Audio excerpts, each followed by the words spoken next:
Akan lanjut dengan presentasi kedua. Presentasi yang berikut terkait dengan kearifan lokal dalam penanganan kebakaran savana. Presentasi akan dilakukan oleh Bu Budi dan juga Pak Enrico. Waktu dan tempat saya silakan. Baik, jadi apa yang akan kami sampaikan ini adalah kami baru separuh jalan. Jadi kami baru sampai di Wasur, Sota, Rawabiru, yang Gadur.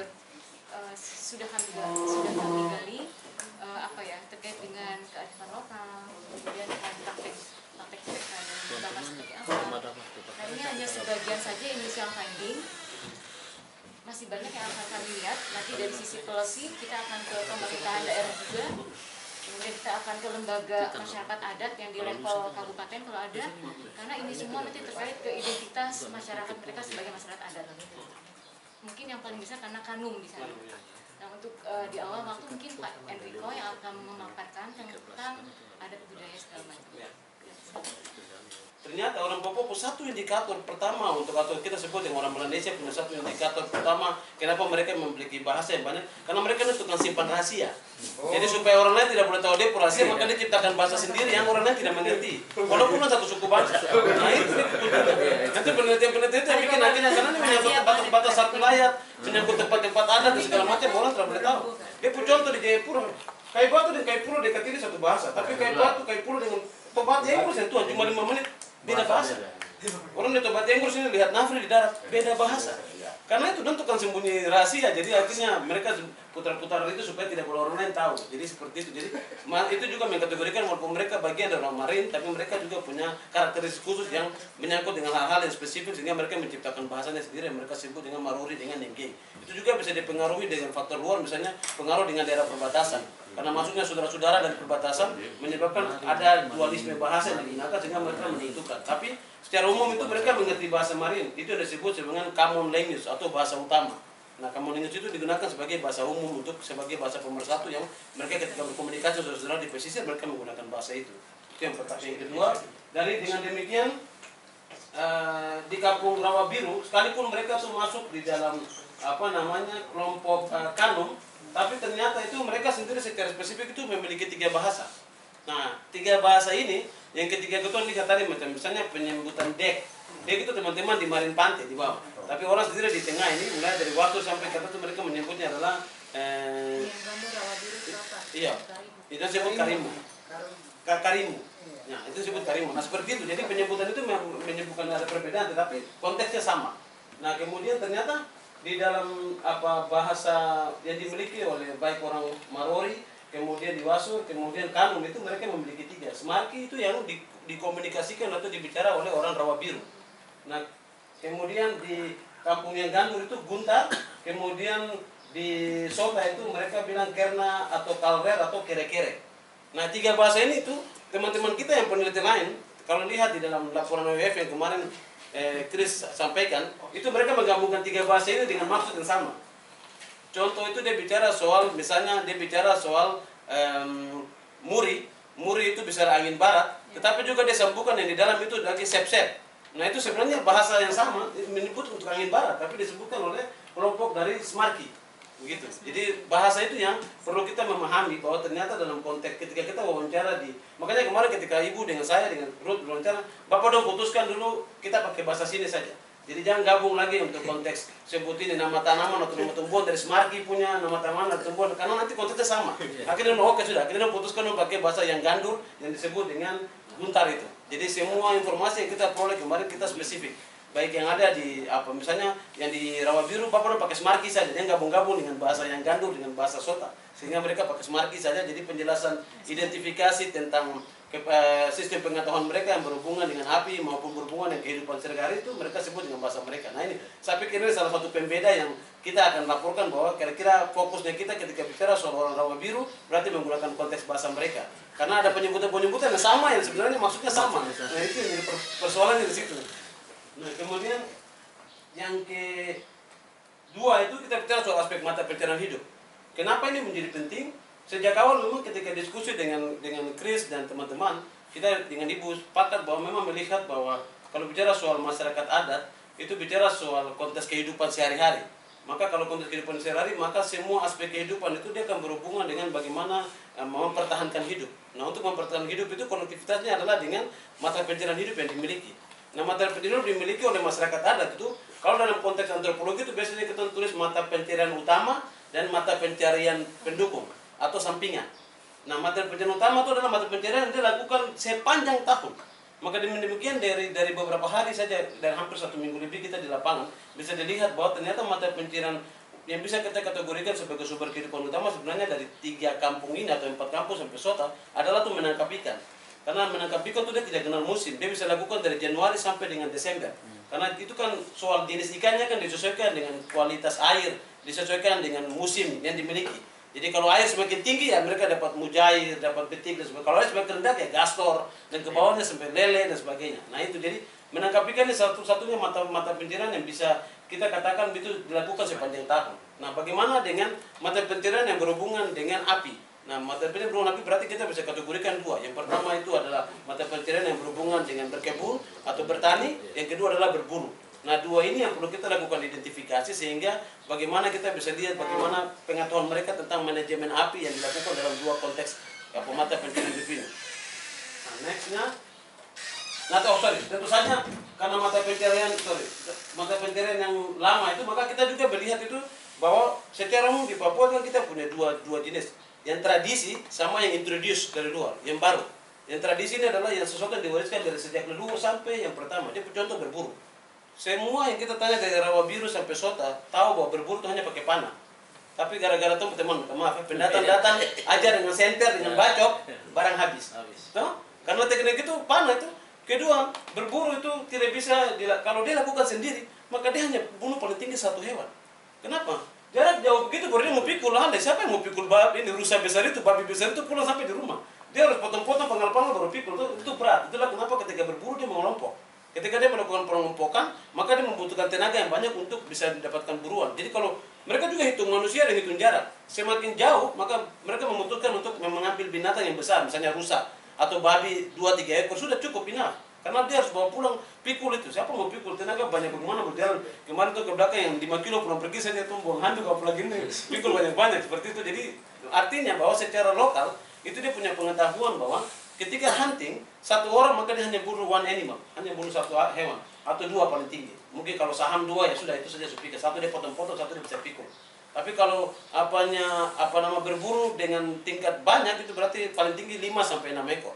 Yang jadi persoalan sejak orang diajarkan untuk menggunakan bacok, maka dia membunuh tuh macam ajang power kah, ajang kasih tunjuk diri kah. Anak muda tuh pada bakal-bakal sudah kejadian center potong-potong. Jadi semangat antusias itu binatangnya lebih diburu lebih banyak daripada yang normalnya dalam tradisi. Nah ini jadi hal yang baru diajarkan oleh mereka. Secara teknis itu mudah untuk dapatkan buruan, tapi secara teknis juga justru hasil buruannya lebih banyak.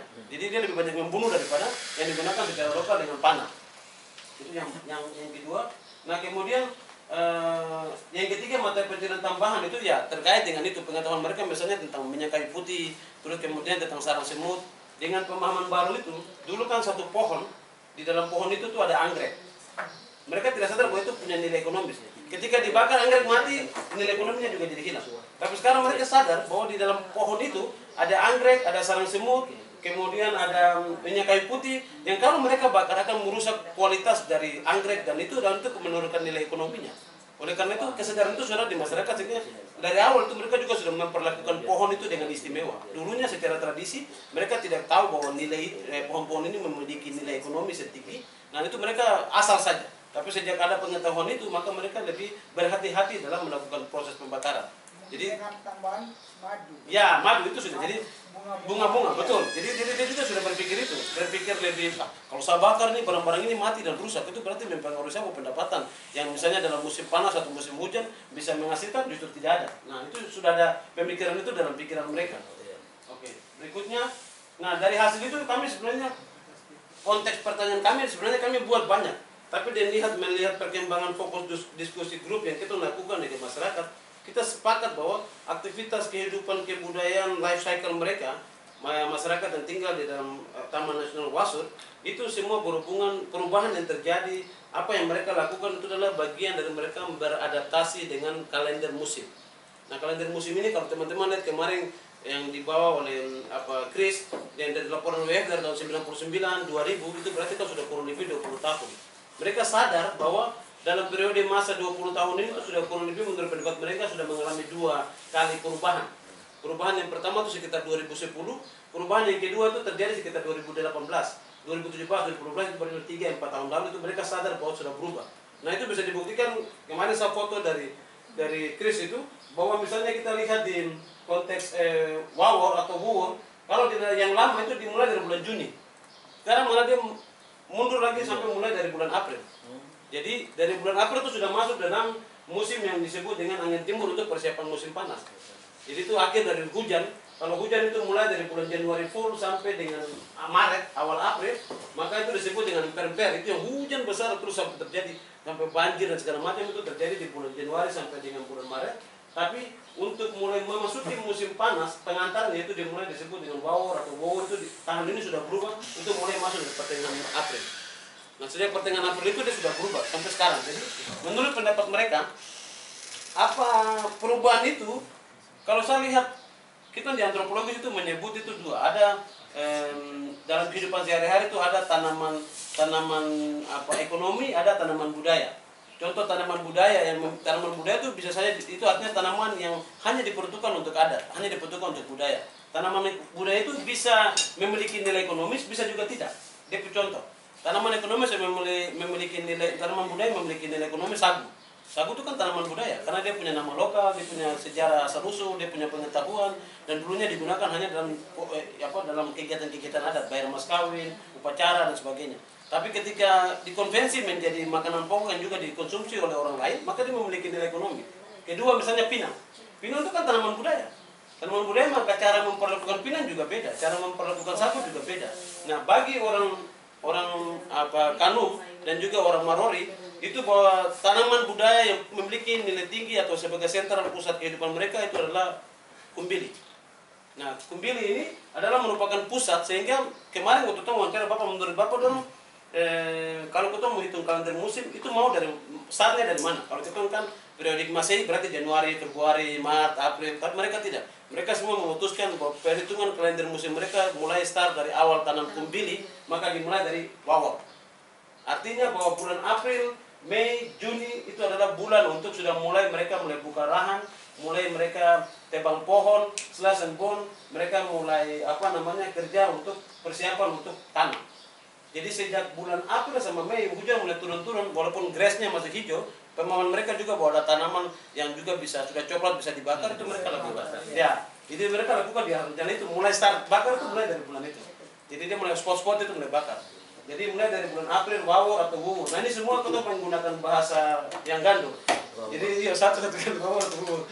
Jadi mereka pakai dari April sampai dengan Juni, kemudian dari Juli sampai Oktober tadinya itu bulan untuk Zebra Taro atau dalam tarusan nama tulis Zebra Taro itu hanya dari pertengahan Juni sampai dengan Oktober. Tapi sekarang sudah mengalami perubahan sampai dengan awal November. Artinya misalnya kita kemarin di kampung yang Gandur itu Bapak Kepala Suku itu dia sudah tanam, dia punya awal tanam dari bulan Juli.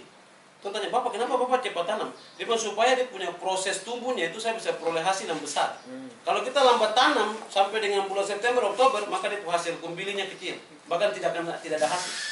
Itu diperhitungkan dari satu gundukan tanah itu, satu lahan itu bisa ada 5 sampai 6. Dalam satu kumbili itu ketika digali itu 5 sampai 6. Nah, proses kenapa menjadi penting menurut dia? Kalau ditanam dari bulan Juni atau Juli mulai akhir hujan, mulai dari akhir hujan menuju kering, dari Juni sampai dengan Juli, itu dia akan mudah untuk ketika bulan Agustus atau awal September itu dia kasih bersekadar pergerakan itu sudah setengah mulai tumbuh. Itu ada dia punya duri, ternyata di dalam dia punya kumbilinya. Nah duri itu harus dibersihkan sebelum musim kering. Jadi dia harus cabut durinya karena ketika dia rampak kan pakai tugal, baru korede keluar. Nah waktu itu harus kasih masuk tangan. Kalau dari awal tidak kasih bersih duri, tangan tak potong semua. Ternyata dalam dia punya kumbil itu di kepalanya itu ada duri yang tajam sekali. Nah ini dia sudah harus perhitungkan itu. Ya, jadi dia harus perhitungkan aspek itu untuk pembersihannya. Kenapa dia tanam lebih tempo? Supaya sebelum masuk musim kering dia sudah kasih bersih durinya. Karena kalau dia sudah kering, durinya langsung tertempel di dalam dia punya kumbil itu lebih kuat, lebih keras sehingga waktu dia susah untuk cabut kasih keluar. Nah karena untuk kasih keluar kupili itu juga dia pakai kayu untuk Korea, dia punya apa namanya durinya itu dikeluarkan, tidak bisa pakai tangan kosong. Makanya itu dia bilang harus memperhitungkan baik, sebab kalau dia sudah duri itu sudah kuat, itu sudah sekali untuk dibersihkan dan itu beresiko untuk ketika panen. Nah itu dilakukan mulai dari Sebrasaro. Kemudian sampai dengan November ternyata ada yang baru, bahwa mereka itu mengenal dari bulan November sampai Desember itu namanya terikon. Terikon itu terindikasi dengan adanya guntur terus menerus. Jadi selama bulan November Desember tuh guntur segala macam tuh, menurut perkiraan mereka tuh angin timur dengan barat itu pokok ketemu jadi pokok pukul-pukul gitu. Iya pacaroba. Jadi benar pokok ribut-ribut itu sampai dia dorong awan hitam ke sana, dorong awan hitam ke sini, jadi guntur di mana-mana. Nah itu sampai menghasilkan mereka sebut dengan terikon. Nah dari terikon itu maka dia mengantar ke emper-emper itu yang dari mulai Januari sampai dengan Maret. Nah itu hujan full. Itu kalau belum banjir sudah. Nah bagaimana koneksinya dengan api? Ternyata di awal tadi sama seperti Ibu jelaskan teman-teman, sebenarnya sudah konek sama seperti di Australia. Jadi mereka juga mengetahui bahwa secara tradisi pengetahuan mereka bahwa itu tanaman itu kemarin diidentifikasi oleh Ibu dengan Ade Ruth, itu kami semua tim kurang lebih sekitar 50-an jenis grass yang dikenal oleh mereka, tanaman rumput yang dikenal mereka dari pesisir sampai di atas. Nah pengetahuan itu tuh membagi mereka untuk tahu bahwa di antara rumput-rumput itu ada tanah rumput yang bisa kering cepat, ada rumput yang tetap basah. Jadi ketika dibakar, rumput yang kering itu akan mati dengan rumput yang basah. Artinya secara alamiah itu tetap akan berhenti. Kedua itu mereka juga tahu bahwa ketika membakar itu selalu dibakar di tempat-tempat yang ada airnya, tempat-tempat yang basah begitu. Karena dia akan mati di situ. Jadi tidak sembarang bakar takarun-takarun, tidak. Nah yang menarik lagi menurut dia, secara tradisi mereka ada punya adat untuk menanjakan. Biasanya mereka tahu ketika bulan Oktober itu musim panas sekali. Maka mereka pakai simbol. Di pohon yang sudah kering atau tiang di pohon-pohon utama tuh, mereka potong dia, baru ambil kulit kayu bus, taruh, lalu kayu kering yang sudah dibakar taruh sama sirih hutan. Ya mereka gantung, baru ikat. Supaya jadi tanda bahwa daerah ini tidak boleh dibakar. Nah persoalannya adalah menurut mereka anak-anak muda yang sekarang itu tidak paham juga tentang simbol-simbol larangan itu. Artinya bicara dulu ketika itu sanksinya keras, tapi sekarang kan sanksi sudah lebih fleksibel karena maksudnya gereja, pemerintah dan segala macam tidak ada sanksi terhadap larangan untuk terhadap ini kelakuan yang dilakukan untuk bertentangan dengan larangan itu. Jadi ketika dilarang itu ya sudah melanggar larangan itu tidak ada sanksi yang begitu efektif lagi. Jadi akhirnya banyak terjadi kebakaran yang sekarang dilakukan. Nah terus kemudian kebakaran itu juga berhubungan itu tadi kita juga identifikasi terkait dengan aspek hunting, berburu. Karena informasi dari Bapak ini rahasia umum lah. Orang bilang katanya bakar itu supaya selain rumput-rumput tumbuh juga digunakan untuk tradisi berburu. Ternyata tradisi berburu yang menggunakan api itu terakhir mungkin tahun 90-an kapan. Kenapa? Karena itu dibutuhkan antar kampung. Jadi ketika dia sudah bikin di bulan Oktober tadi untuk bakar itu dalam dia pulahan, misalnya dari milik GFC. Dia punya dusun, tuan dusun ini GFC itu besar sekali lahannya. Karena lahannya itu besar dan dia tidak sendiri tahu bahwa di situ ada hewan-hewan begitu banyak, kan tidak mungkin dia mau buru hewan itu sendiri. Maka dia menghubungi keluarga-keluarga yang berhubungan keluarga dengan dia. Entah itu dari hubungan darah atau perkawinan. Dan itu bisa tersebar di 1 sampai 3 kampung. Nah itu mereka datang untuk melakukan hunting, sambil bakar sep. Nah tradisi itu sudah tidak dilakukan lagi. Makanya pembakaran dalam tujuan untuk hunting. Karena kalau itu mereka memiliki teknik yang namanya bakar keliling baru bikin 1 pintu. Jadi ketika dibakar rusa binatang buruannya lewat 1 pintu lalu mereka panah. Tapi teknik itu membutuhkan tenaga banyak sekali. Bisa sampai 15, 20 sampai bisa 30, 50 orang bisa bekerja tergantung dari luasan lahan yang diperlukan. Nah makanya kalau itu zaman sekarang sudah tidak bisa dilakukan karena masyarakat sudah sibuk dengan kesibukan masing-masing dan masyarakat juga tidak ada tempat yang cukup besar representatif untuk luasan binatang-binatang itu lagi. Jadi teknik berburu dengan menggunakan api itu sama sekali saat sekarang itu sudah susah untuk dibuktikan masih dilakukan. Kecuali mereka bikin kebun-kebun yang besar yang digunakan untuk selai dan bor, itu masih tetap dilakukan. Tetapi untuk proses binatang yang dibakar menuju untuk tangkap pembakaran, karena mereka memiliki teknik berburu itu pertama dengan anjing, itu berarti berkelompok, kedua individu dengan panah, terus ketiga itu adalah dengan api ini. Nah, api ini nanti ada jerat, ada alat yang dipakai untuk tangkap di leher, jadi mereka jaga di pintu dengan itu tarik. Nah, tapi itu sudah tidak dilakukan lagi karena itu. Jadi menurut saya dengan hasil ini dan kita bisa juga lihat bahwa karena tadi binatang semakin jauh dan arealnya, kegiatan aktivitas pembakaran, penangkapan perburuan dilakukan dengan api itu sudah sangat jarang dilakukan. Karena itu membutuhkan tenaga dan membutuhkan lokasi yang luas. Dan itu berarti mereka lakukan berhari-hari. Dia punya teknik kenapa? Karena kenapa membutuhkan tenaga yang luas? Kadang binatang yang diburu itu dibiarkan mati di situ. supaya lebih mudah untuk diambil, karena kalau mentah itu berat katanya. Jadi kalau dia sudah terbakar itu dagingnya sudah masak kok, lebih mudah untuk belah, kasih keluar isi perut lalu pikul lebih gampang. Nah itu salah satu tekniknya, tapi itu juga selalu berhubungan dengan ritual adat yang dilakukan, upacara-upacara dan sebagainya. Nah sehingga intensitas itu kurang. Misalnya kalau kita lihat kemarin itu aktivitas budaya yang masih dilakukan itu berhubungan dengan kematian. Nah kematian yang mereka kenal dengan 7 hari, 40 hari, terus 1000 hari. Nah itu kan budaya-budaya itu tuh yang bisa dilakukan, yang kalau kita lihat itemsnya itu yang membutuhkan binatang yang lebih banyak dalam ketika upacara atau kegiatan itu dilakukan. Tapi paling banyak itu adalah upacara 1000 hari. Karena hari yang 7 hari dengan 40 hari itu tidak membutuhkan binatang, tidak mewajibkan adanya binatang dalam upacara itu. Tapi kalau yang 1000 hari itu wajib. Nah itu kan berarti kalau 1000 hari 3 sampai 4 tahun. Artinya dalam 3 sampai 4 tahun baru ada aktivitas sekali yang perburuan itu. Jadi kalau mau itu menjadi alasan binatang buruan berkurang itu kan sangat nonsens begitu, karena mereka justru melakukan setiap 3, 4, 5 tahun sekali baru ada aktivitas itu, karena itu berhubungan dengan mereka. Nah kemudian menurut hasil riset mereka dari kita sementara bahwa aktivitas api itu hanya bisa dilakukan tadi di awal ini, kemudian di awal Juni sampai dengan di puncak dari Sebrasaro, yaitu di Oktober akhir sampai awal November. Lainnya mereka tidak lakukan. Jadi kalau artinya bisa saja mereka membakar, tetapi kan dia punya puncak untuk aktivitas untuk yang membuat api itu juga bisa dilakukan di awal, tapi juga bisa di akhir. Dari November seperti yang tadi Bapak sampaikan bahwa mereka bisa bikin dalam tujuan itu, jadi tujuan untuk supaya binatang-binatang dan segala macam itu juga bisa dilakukan. Tapi fokus mereka sebenarnya pembakaran yang awal itu sebenarnya untuk melindungi dia punya aset budaya, tanaman sagu, dia punya buati itu dipakai supaya, dan mereka bikin apa tuh namanya skat-skat itu.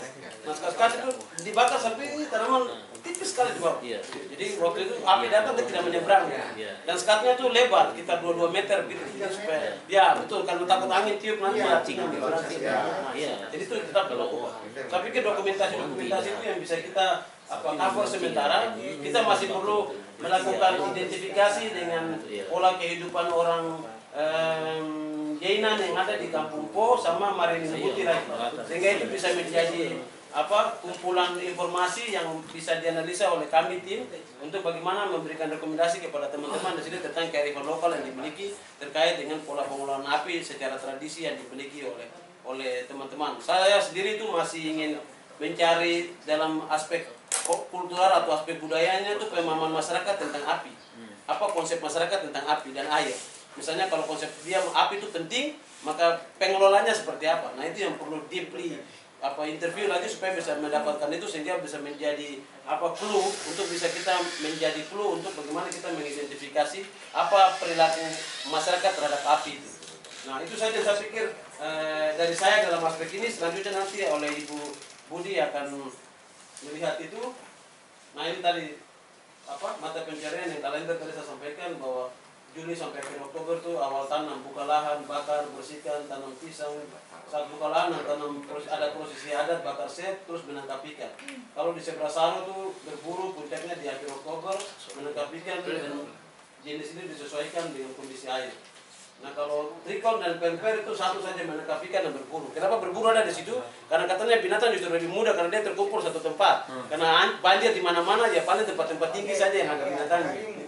Jadi itu dia aktivitas mata pencarian hidupnya di situ. Selanjutnya bahasanya pakai Mairun, nggak apa-apa ya. Jadi kami sudah dari 4 desa yang kemarin kami menangkap bahwa mereka itu menggunakan api pertama adalah untuk berburu. Nah, berburu di sini seperti apa? Zaman sekarang nih ya, zaman sekarang ini mereka berburu seperti ini. Ini dari hasil saya wawancara dengan seorang anak berumur 15 tahun. Nah, sorry, saya sebutin semuanya dulu, nanti baru ada gambar-gambarnya biar enak. Oke, jadi api itu digunakan pertama untuk berburu, kemudian untuk membangun kebun kumbili. Ini tanaman adat yang mesti ada setiap rumah tangga. Kemudian ada lagi menjaga kebun kumbili dan sagu. Itu menjadi penting sekali karena sagu dan kumbili juga itu adalah tanaman adat yang harus ada. Karena masyarakat adat sini itu tidak akan terlepas dari adat mereka setiap tahun pasti ada upacara-upacara. Kemudian yang keempat adalah melindungi pemukiman. Tapi ini dilakukan secara individual. Jadi di mana masyarakat rumahnya berada, di situ ada potensi kebakaran, dia akan bakar sendiri. Kemudian yang kelima adalah membersihkan jalan masuk menuju hutan. Nah, ini untuk apa mereka masuk menuju hutan? Ini sempat kami lihat, bapak-bapak juga mungkin yang sering ke lapangan melewati jalan trans. Nah, silakan lanjut Pak. Itu juga banyak spot-spot area yang terbakar. Nah, ini untuk berburu, saya wawancara anak 15 tahun, jadi dia mulai belajar berburu itu saat dia SD kelas 1. Jadi dia diajak ayahnya untuk berburu, karena mereka kan sekeluarga pergi ke bevak ya, mereka meramu, kemudian dia sendiri ikut berburu, tapi ketika orang tuanya berlari, dia tidak ikut, cuma diam saja. Nah, kemudian pada saat umur 14 tahun, dia sudah bisa berburu bersama temannya, tentu di area marganya dia maupun bisa ke marganya yang lain. Nanti di akhir saya akan memperlihatkan bahwa sebenarnya sebenarnya sekarang menyedihkan karena local wisdom investing in trades. Jadi local wisdom itu udah mulai terancam sekali. Nah, kemudian yang berikutnya, peralatan yang digunakan itu bisa busur, bisa yang dia gunakan ya, dia busur, bisa parang, dan juga senapan angin. Jadi dia udah bisa pakai senapan angin umur 14 tahun. Itu yang di hunting, kira-kira itu yang dia lakukan. Nah, sebelum maaf. Jadi api itu bagaimana digunakan? Jadi dia berdua bisa berjalan ke dalam hutan, dia membakar dulu, lalu 2-3 hari dia akan kembali ke situ. Tapi bagaimana dia menandakan bahwa itu adalah hasil bakaran dia? Dia akan menebas pohon yang ada di situ, apakah itu melaleuca atau apa, pokoknya dia akan tebas pohon itu sebagai tanda bahwa itu sudah dibakar dan dia akan kembali ke situ. Walaupun pada kenyataannya nanti kalau misalnya ada orang mendapatkan ya tidak apa-apa, tapi ya itulah yang terjadi. For farming, they still use fire because they need to the livelihood and the life cycle is related to this kumbili harvesting, kumbili planting season, and then kumbili harvest season. And the fires they use fire for aligned to the calendar. Yes, it's aligned in the calendar. They still use the They fire still use the calendar. fire Okay. calendar. But for the hunting, it's like a lost. So that's why Ibu Budi said it's now there are 3-4 local wisdom because only old elders in the elder in the village use the knowledge, but not transfer wide spread out or transfer to the youth in the village. So it's a lack of distribution of knowledge. Yeah, may I add something? Yes.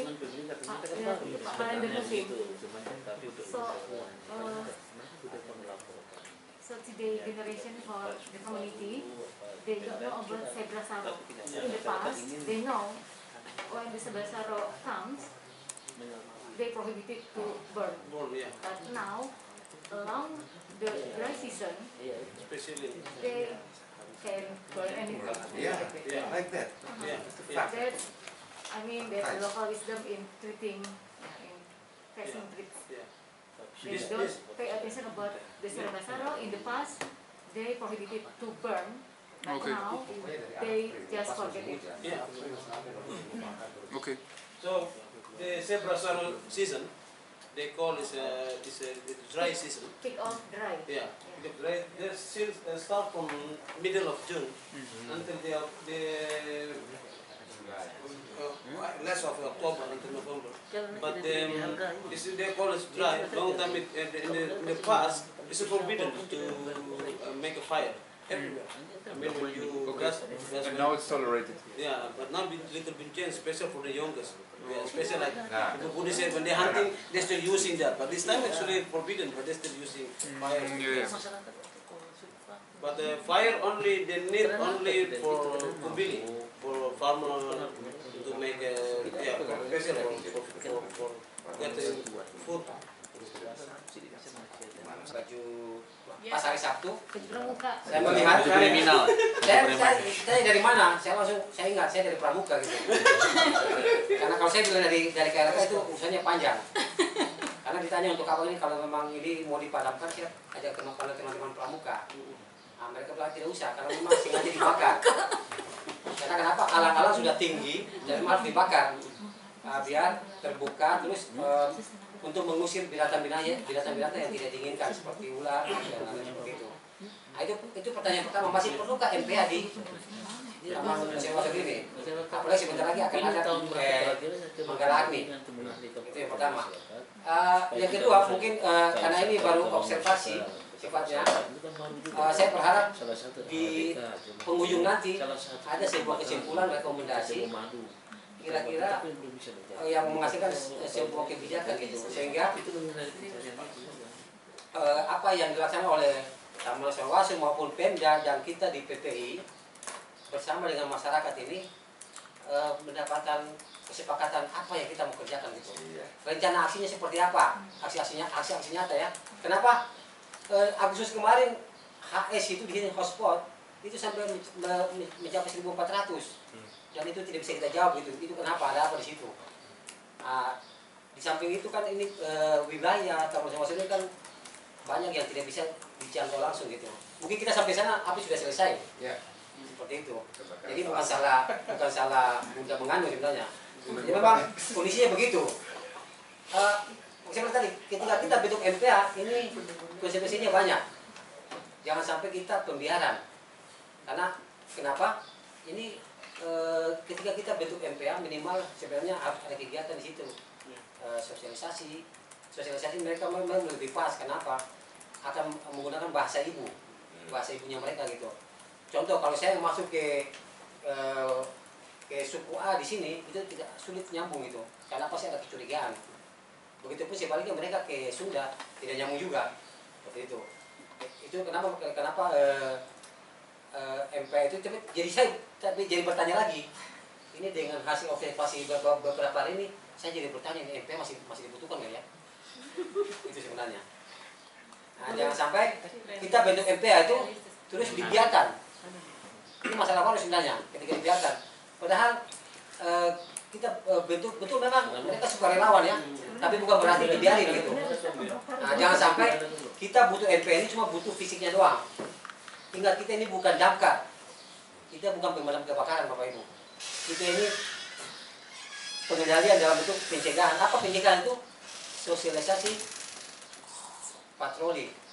Itu aksi sebenarnya. Tapi ini dua hal ini apakah masih tepat di sini? Ini yang kita harus pikirkan kembali. Kenapa? Ketika ada pemadaman berarti pencegahannya gagal. Semakin banyak pemadaman berarti langkah pencegahannya gagal. Ini mungkin Bu Budi dengan Pak Jeremy mungkin hasil akhir ini sangat menarik sebenarnya. Rekomendasi apa yang berupa kebijakan ya, rekomendasi kebijakan sehingga kita bisa mengambil itu untuk kita membuat aksi yang real di lapangan ke depannya. Kita ada, bukan katanya, tapi setelah ada itu mau ngapain ini? Tidak lanjutnya apa? Makanya saya bilang Pak Prabowo, mohon maaf ya, saya seksi wilayah punya wilayah sini, saya sebenarnya sedikit ini Pak, cuma mau bergerak ini. Kalau cuma mau patroli biasa itu ngapain? Itu bukan solusi juga Pak. Karena yang sekarang ini MPA ini mau diapain MPA yang sudah ada ini. Contoh, Bapak bergerak pasti kan butuh MPA juga, tidak mungkin semua dari balai kan. Nah, itu sebenarnya. Ini yang saya lagi mencari. Saya sudah dapat sebenarnya satu dua apa, cuma ini kembali lagi mentok lagi karena saya bukan pengambil keputusan. Modelnya ya mungkin. Ya mungkin artinya dengan hasil tim dari Jeremy dan Bu Budi punya tim ini kan hasil ada kajian tuh. Saya pikir itu lebih pas yang akan kita pakai nanti. Artinya keberadaan masyarakat ya mungkin ada positif, ada negatifnya. Kalau dari segi positif sebenarnya kita bisa mengangkat nilai-nilai kearifan lokal di situ. sebenarnya salah satu mungkin ya langsung aja ya. Secara ini kelembagaan sebenarnya kita harus menguatkan kelembagaan masyarakat adat yang ada. Itu ya, penguatan kelembagaan. Kenapa saya itu dari awal sebenarnya saya ingin sampaikan itu. Ini ikut keterlibatan kita semua, tidak bisa Taman Nasional saja sebenarnya. Itulah. Artinya salah satu itu. Kedua adalah bagaimana kita bisa melibatkan semua instansi terkait, stakeholder yang ada. Ini sudah kita sampaikan juga ke teman-teman Porklaim juga teman-teman. Dan kita sudah diskusikan waktu kedatangan Pak Gyok ke Merauke juga. Dan mudah-mudahan dalam waktu dekat atau mungkin tahun depan, tidak tahu lah. Kalau bisa kita membentuk satu itu forum kolaborasi pengelolaan Taman Nasional atau apalah kemitraan atau apa gitu. Ketiga adalah sebenarnya kita lihat bahwa kami sudah berapa upaya 4 tahun terakhir saya di sini sebenarnya saya berusaha bagaimana bisa masyarakat ini mengubah perilaku langsung berhadapan dengan hutan apa segala kayu apa berburu apa segala dan apa sebenarnya pemberdayaan masyarakat. Memang sebenarnya sebelum itu pemberdayaan masyarakat sudah kita lakukan. Tetapi untuk menguatkan itu ada brand yang kita bentuk itu sebenarnya. Seperti HHBK. HHBK ini sebenarnya dulu mungkin tidak ada packing yang bagus lah secara ini. Kita kemasan. Di tahun 2019 ya masih 2019 2020 coba kita itu. Ternyata berkembang. Dan orang bisa melihat dan kita bisa jual ke mana-mana gitu loh. Tamu datang ada ini. Sehingga masyarakat itu mungkin setidaknya ya mengurangi aktivitas ke hutan juga. Itu. Ya, ada berapa kelompok termasuk mungkin sarang semua yang di Wasur juga ada, yang Galur juga ada dan memang itu sebenarnya kita susah untuk masih banyak lah kita ini. Dan bukan itu saya kayak tahun ini kita memberikan 10 kelompok bantuan pemberdayaan masyarakat. Tetapi tidak segampang itu kita bisa berkembang enggak ini? Ini kan harus pendampingan yang terus-menerus. Saya lihat ada kekuatan kita sebenarnya pendampingan kepada masyarakat. Kalau kita lepas saya berapa tahun di sini saya lihat bahwa kita tidak mempunyai apa-apa kalau tidak melakukan pendampingan ke masyarakat. Karena kita tahu masyarakat SDM-nya masih ya lepas itu di bawah lah kita standar lah. Artinya kalau tidak ada ini tokoh-tokoh masyarakat yang betul-betul berfungsi di tengah masyarakat itu dibilang mungkin ya kurang sekali. Termasuk tadi Ibu sampaikan mungkin tadi juga orang-orang tua ini kenapa tidak bisa menyampaikan memberikan masukan ke masyarakat pemuda-pemuda itu kenapa? Itu karena terjadinya degradasi penurunan itu budaya itu sendiri. Itu yang tadi mungkin kelembagaan adat tadi saya kembalikan lagi. Itu perlu kita lakukan. Dan beberapa kali kita juga terkait wisata juga coba kita kuatkan masyarakat mau usaha mandiri. Walaupun upaya-upaya begitu sebenarnya kita inilah dari awal kita harus jatuh bangun sama-sama mereka apa segala datang kadang-kadang kita diserang juga dengan bahasa-bahasa itu tapi kita tetap saya bilang itulah masyarakat kita harus kita dampingi. Tapi lumayan sekarang ini kita bisa menghasilkan bahwa untuk mereka adalah masukan untuk mereka dan PBP juga ada gitu loh. Kita mengadukan perkam peraturan kampung terkait pendidikan itu supaya kita tidak salah juga itu loh ya. Saya melihat juga bahwa terkait regulasi sebenarnya saya lebih suka sebenarnya bagaimana teman-teman mungkin Porklaim bisa membantu kami mungkin perkam ini ya, peraturan kampung ataupun mungkin kalau memperkam ini naik ke kabupaten mungkin bisa begitu karena kalau itu saya lihat kenapa saya perkam itu karena terkait dengan kearifan lokal dan budaya masyarakat itu loh. Di situ bisa kita gali pemanfaatan sistem pemanfaatan sumber daya alam yang ada di situ bagaimana caranya gitu loh. Termasuk pemeliharaan kebakaran hutan bisa kita cegah karena di situ mungkin itu perlu didorong kayak begitu itu ya. Artinya itulah saya ini saya perlu sampaikan juga sini kenapa masyarakat kita punya tokoh-tokoh masyarakat ini saya lihat penghargaan dari tokoh-tokoh muda kurang di situ. Karena terjadi regenerasi saya bilang mereka mabuk bersama terkadang bagaimana bisa menyampaikan informasi-informasi kepada anak-anak muda. Sedangkan penghargaan saya ini nggak ada lagi sudah hilang. Itulah. Terus ini juga terkait itu juga di sini masyarakat kita ini adalah penguasaan itu tanah atau wilayah itu per marga itu agak sulit. Ini tokoh masyarakat tidak ada lagi masalah tanah. Ini kami punya marga ini punya tidak ada hubungan dengan kepala suku, subsuku itu persoalannya dari situ. Dan memang betul saya lihat masih banyak persoalan yang perlu kita itulah. Akhirnya kita ya lepas dari itu semua kita berusaha bagaimana pelan-pelan kita coba ini ya. Memang kejadian ini sudah terjadi penurunan sudah lama sebenarnya. Ini Saya kadang-kadang melihat begini Pak. Kenapa? Apa penyebab masyarakat kayak ini? Posisi masyarakat sekarang nih. Ini sebenarnya saya mau lihat, sorry sambil gini. Saya melihat bahwa teknologi terlalu cepat masuk ke masyarakat kita ini. Masyarakat kita tidak siap, mereka pelan-pelan. Oke. Penyebabnya akhirnya mereka mau ke modernisasi susah, ini juga susah, ke hutan juga susah. Ke hutan artinya mereka mencari apa perburuan apa segala kan sudah tidak bisa lagi. Ke kota juga akhirnya terjadi mungkin minum apa segala itulah. Itu posisi begitu antara modern tidak modern ini loh.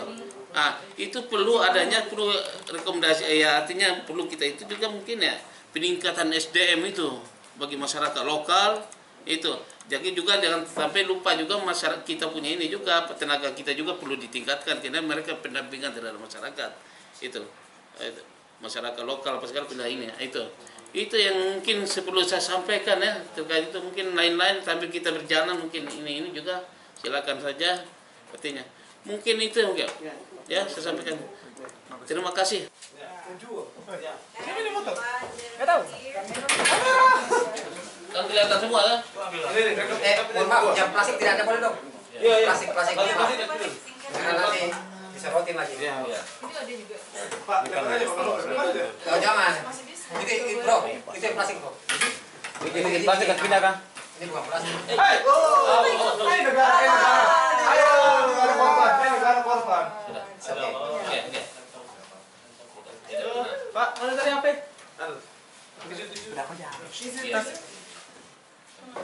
Oke. Wih, mantap. HP-nya itu. HP-nya dia kayak 5 jam apa lubang. Siji loro tilu. Sekali lagi. 1 Bahasa Jawa ya? 2 3. Bisa dibesar kan? Bisa. Ini Jogja ya, marga ini ya. Ayo, besaran. Enggak usah biasa. 1 2 3. Ayo Lestari. Oh ya, salam L. Lestari. Salam L. Letter L. Yes. 1 2 3. Oke, sekali lagi. 1 2 3. Semangat. Oke. Semangat. Sudah. Kita makan.